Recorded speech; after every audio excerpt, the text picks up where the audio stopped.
There is no such thing as marriage when it comes to narcissistic relationships. Why? Well, what is a marriage all about in the first place? It's about mutual growth, respect, understanding, rooting for each other. It's about accepting the good and bad about the other person. But what have you gotten out of this marriage? Nothing. It's the opposite. You have experienced a total lack of support, a complete absence of empathy and understanding, and there has been no compassion shown whatsoever. So you may be technically married to your narcissistic husband, but in reality, you are a single married wife. Don't believe me? Let me prove it to you in this episode. Hi, I am Danish, a narcissistic abuse recovery professional. The topic for today's episode is 5 signs you are a single married wife in a narcissistic relationship. Before getting started with number 1, let me share my intentions behind talking about this topic.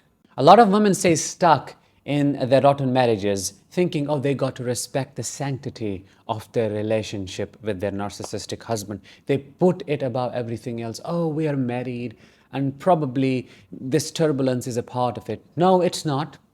And let me tell you this, you were never married. You got scammed. You got conned. You signed those papers, and those papers were a contract, a free license for that narcissist to use you in every way possible. That ring in your hand, it's not a ring of commitment. It's a chain that ties you to them. So there is no marriage in reality. You got emotionally divorced a long time ago. And today, I will help you to realize that. Number 1, you feel a lot of loneliness despite their physical presence in your life. The narcissist's emotional absence makes you feel like you are a widow. There is no warmth, no intimacy, no connection whatsoever. Living with them feels like you are cohabitating with a roommate than with a partner. You never feel understood, connected, touched, or embraced. They don't nurture you. They do not grow with you.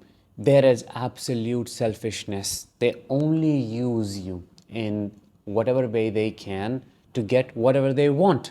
You are a means to an end. And that is objectification. You feel it. You feel like you are a commodity. You are a piece of furniture. You are a toy. You are a trophy. You are something to them, but not a wife, not a partner. They never come to you, sit next to you, ask you how you are doing.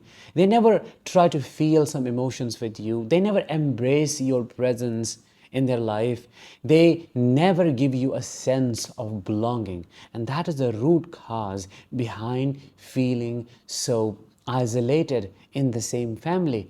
It's like a mundane life, like, a very superficial life that you live with them. They come from home from work, they eat, they do their stuff, they sleep, and the same thing. Their life is purely animalistic, and you crave for that joy, for that moment of intimacy, which you hardly feel. You keep pleasing them in the hopes of getting their approval or being finally seen, but unfortunately that never happens, and that has now exhausted you inside out. Sign number 2, your marriage is dead. There is an absolute absence of joy. You know it deep down, but you don't want to realize it. Why? Well, realizing it would mean encountering a lot of pain, accepting that efforts were wasted, time was lost, years, decades were lost, and opportunities are gone. If you were to sit with yourself and objectively analyze your marriage, I'm sure, I can guarantee you would not find a lot of good memories, a lot of good experiences.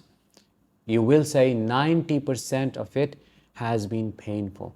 But why don't you realize it fully? Well, as I said, it's really painful. So what do? By you, I mean what we do as survivors. We justify things. We justify their behaviors.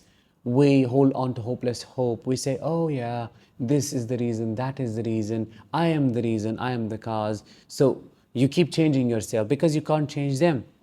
Your own self is the only thing that you have any control over. So you keep Keep adapting to the situation until you can't adapt anymore.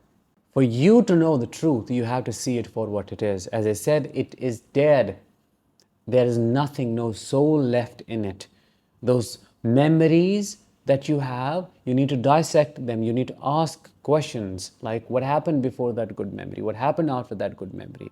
What triggered them? What made them treat me better in that moment? Was it that I was about to leave them? Was it that others were watching them? What was going on? Sign number 3, your voice has been silenced. Peace can only exist if you keep your mouth shut, if you zip your lips. You cannot have opinions.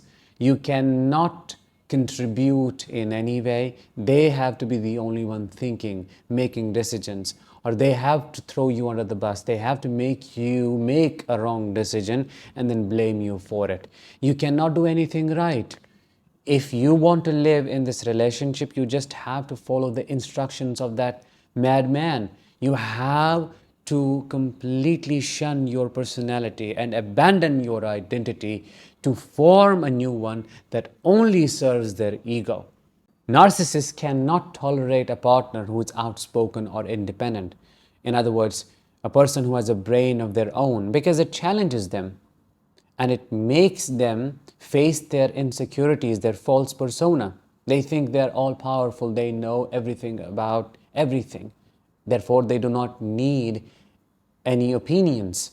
If you are there, you have to act like a doormat. You have to let them walk all over you. And if this is your situation, you are a single married wife. Sign number 4, there is total lack of support. They do not help you with anything at all. You have to do everything on your own. You cannot rely on them. For example, you have been raising your children right from the get-go. You have been a dual parent, while he pretends to be a Disneyland ad or acts nicely when others are watching. He only knows how to reap benefits. He doesn't want to put in the hard work. Plus, he has been using you as a maid, a cleaner, a cook, somebody who goes out and earns. Basically, it's violation. He has been treating you like a slave. I have talked about it so many times. So, who are you married to? A narcissistic man would happily go out of his way when it comes to helping others, especially women, but will never show up for you. He'll be absent emotionally, physically, psychologically, sexually, and in all other ways a person needs to be present for their partner. Sign number 5, this one is controversial. You are seeking support from men outside of your marriage, or you have an inclination to do so. Now, understand me. In this context, we cannot call it cheating because your marriage is dead. I know a lot of you will say one should end the relationship with a narcissist before beginning a new one. That's true. Absolutely, I am with you.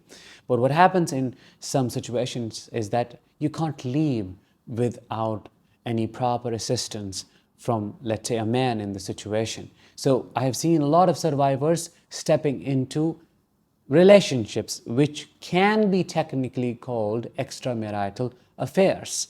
Why? Well, there is no emotional warmth at home. So as a human being, you have a need. What do you do with that need? You go out, you try to fulfill that need somewhere else. I'm not justifying cheating. What I'm saying is that this is reality. And if this is happening to you, then you are a single married wife. You're not married anymore. You better step out. Yes, I know it's difficult, but you think of divorcing this person who is emptying your life. If you find yourself moving towards men who seem to be tender, softer, and supportive, and that is the sign your marriage is not working, that it needs to be called off. Now, don't get me wrong. I'm not supporting cheating at all. That is not acceptable in any scenario. What I am pointing out is a sign that if this is what you're doing, then the other thing needs to be ended in a planned way. That was number 5. Let me know which one of these have you experienced. Are you a single married wife? Well, that technically makes you a single married mom as well. Drop your experiences in the comments and I'll talk to you in the next one. Until then, as always, let the healing begin and continue.